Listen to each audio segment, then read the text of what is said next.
Welcome to the channel, guys. We are back again, and today I'm going to be talking about my top 3 fragrances that I tried from March, so stay tuned for that. And if you like top 10 lists, fragrance reviews, cologne comparisons, and first impressions, hit that subscribe button for more great content. So this was actually, I think March was actually a really good month. There were a lot of really good fragrances that I tried, so this was actually a little bit of a tricky list to make. And in fact, instead of doing top 3, I have 3 plus 2 honorable mentions, just because, like I said, it was a really nice month for trying out fragrances. The first one actually goes to Ramune. So this is from Gents, a Japanese brand.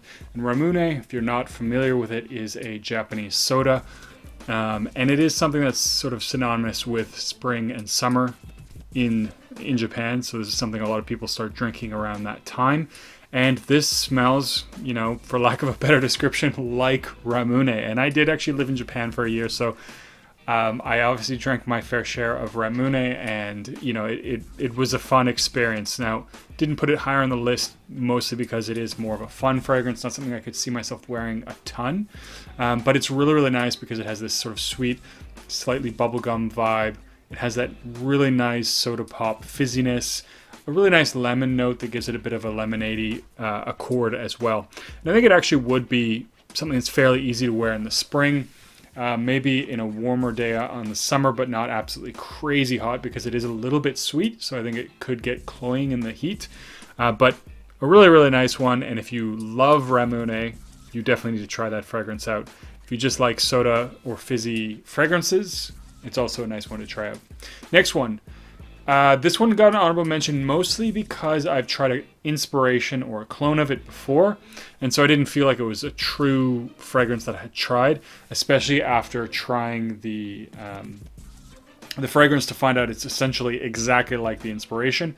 The fragrance itself, Dolce Amalfi, which is from Xerjoff, and the clone that I had tried previously, I will just mention, was from Genre Parfums, and they have a very good inspiration in this fragrance if you are looking to get something a little bit cheaper but you love that fragrance. Now, the thing I love about this fragrance is it's actually a really interesting experience.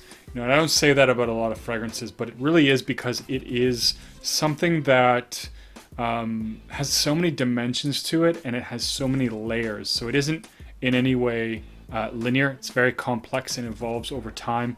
You know, it opens up with this really amazing kind of bubblegum ice cream accord that I get for the first couple minutes or so. And you know, it eventually starts drying down into this resinous, if I recall, a little bit smoky kind of a fragrance. So it really changes from this very light, playful, enjoyable fragrance into a much more serious, you know, maybe even, some might even say, masculine type of fragrance. And, you know, it's just really well done and really enjoyable. And I enjoy the complexity of that one. I know I personally will always say I don't mind a linear fragrance. If it's a good smell, it's fine to be linear. But it is also nice when there's a fragrance that's very complex but has each, you know, facet of the fragrance you can appreciate. And for me, Dolce Amalfi is one of those fragrances. Very nice. So if you do like Xerjoff, if you like more complex fragrances, it's definitely one to check out. And I think it is one from Xerjoff that doesn't get talked about a lot. So those are the honorable mentions. Right into the list, I'm going to start off with Sacred Wood. Now, Sacred Wood, I usually wouldn't put this on because it is technically discontinued right now. I have heard that this fragrance is coming back, and it is supposed to be coming back in the same formulation. Now, at least as far as I'm aware, it was originally discontinued because of you know, FDA regulations or whoever the body is, and so one of the ingredients or more became illegal to use. So I'm a little curious about how it's going to be the exact same formulation. Like, even if it smells the same, if it's using different molecules, to me it's not the same formulation. But maybe it just smells the same, or maybe some of the ingredients became deregulated. I don't really know. But this is actually just a really pleasant, really relaxing, really chill kind of a fragrance. So if you think about like Oolong Cha, this is a really chill fragrance, very relaxing. And I think that it's in the same vein. Very different fragrance, but the same kind of mood, the same kind of feeling and the same kind of situations which you would want to wear this one. Opens up with a nice creamy, milky, somewhat, it's not overly milky, but there is a lactonic kind of feel to it. Woody fragrance that just dries down into a very well composed sandalwood fragrance. And it is actually really, really nice sandalwood. I mean, obviously, I'm not an expert on, I haven't sat there and smelled a bunch of different raw materials for sandalwood. So, I mean, I can't say without certainty that it's the top or the best. But at least from the sandalwood that I've smelled, in the fragrance that I've smelled it, this one does smell very, very nice. It has a little bit of that creaminess. The milky vibe really goes along with it. And it does smell very calming, very relaxing, and very, very well put together. So I do really enjoy that one. It might be one that I would consider getting at some point when it does become relaunched, which I probably won't be for several months. I don't know exactly when it is planned to come back, but Kilian did announce that it would come back. Personally, I would not pay the discontinued prices for it. I think, people sometimes asking $400, $500, even more for it is just outrageous. But each person to their own, of course. The next one is one that I did try recently, and that is Vinihavan. So, I mean, I might put this one higher if it weren't for the fact that this is spring, summer, and Vinihavan is much more of a fall winter fragrance in my opinion. So even if I were to buy it today, I probably wouldn't wear it that much in the next 6 months. But this is a really good boozy chocolate tobacco fragrance, and so it opens up extremely boozy. The note is rum, but for me, I get actually what smells like a prominent sort of rye whiskey vibe. It reminds me a little bit of the whiskey in Tobacco Oud, but again does smell quite different. But it does have this very prominent whiskey type vibe for me. And it has a nice fruitiness in the opening. It's very, very boozy. So when it opens up, that's pretty much all I get. Booziness, fruitiness. Then in comes the tobacco and the chocolate. The chocolate's not overpowering, but it is certainly there to give a little bit of a dark texture to the tobacco, which I do find to be a little bit of a dry tobacco. I do at times get a little bit of a fluffy tobacco, like I sometimes get in the dry down of XL Nuit, but they do smell quite different, even though they are cocoa tobacco fragrances. There is like a little bit here and there that I can say is similar in the fact that they're both cocoa tobacco. It's weird with this one that sometimes I actually smell a little bit of cola in this one as well, especially in the opening when that booziness is still there. I'm not sure why that is. Maybe scent memories. I know I've mixed like rye whiskey and Coke, and of course rum and Coke. So something about that, especially with the tobacco, might mix to give me that accord. But overall, very, very nice fragrance. If you like cocoa and tobacco, it's one you definitely need to check out.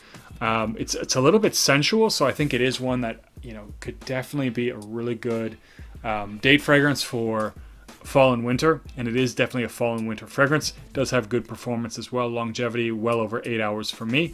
So that is a good one. Price a little bit high. It is a niche fragrance, but I think it is a fair price for what they're asking for. Personally, I hate paying retail. That's my only my only drawback. I wouldn't want to pay retail because I hate paying retail. So I would try and get this one on a deal just because I don't like to pay retail. But it is, I think, it's in the ballpark of a lot of other things that, it is fairly priced. That's what I'll say. Anyways, top one, the absolute top one, almost made me regret an earlier purchase. So the fragrance in question, Allure Homme Sport Cologne. If you're watching the channel, I did just pick up recently Allure Homme Sport, which I do like. I like it personally more than the Extreme. But trying the Allure Homme Sport Cologne, to me, I actually started to think it's better, and I'll be honest, I actually went out and bought a bottle because I think it's going to be amazing for the summers. It has this really beautiful, little bit of a zesty vibe. It's very fresh, very uplifting, very, very easy to wear fragrance, easy to like. The performance is not actually even that bad. I would say about 6 hours for me. But I just really, really like this composition, and I think it's going to be an absolute winner for the summer. I think it's the perfect time to wear it. And, like I said, I like Allure Homme Sport, but it's very versatile and it's a great fragrance. But Allure Homme Sport Cologne I think what it is that sometimes I find that Chanel fragrances have a little bit of a harshness, especially when smelled up close. And Allure Homme Sport, especially the Eau Extreme, has that. But Allure Homme Sport Cologne does not have any of that. So it's just got this really bright orange, a little bit tangy, fresh, uplifting kind of a vibe. So you know what? It's a good one, and I think it's one from Chanel, and especially from the Allure Homme line that doesn't get talked about a lot. You will probably hear about it again from me if you keep watching the videos. I'm sure on my top 10 summer list, not to give it away, but it will probably be there somewhere, especially for the designer list, just because I think it is an absolute winner. And if you like the Allure Homme Sport line, I would say give yourself or do yourself a favor, check that one out. Performance really not that bad for the kind of fresh fragrance that it is, and it's just very nice, easy, clean, enjoyable to wear fragrance. Anyways, those are the top fragrances that I tried in March. So leave a comment down below. What did you guys try out? Did you try anything interesting? Let me know. And as always, don't forget to like and subscribe. And I'll see you guys in the next video.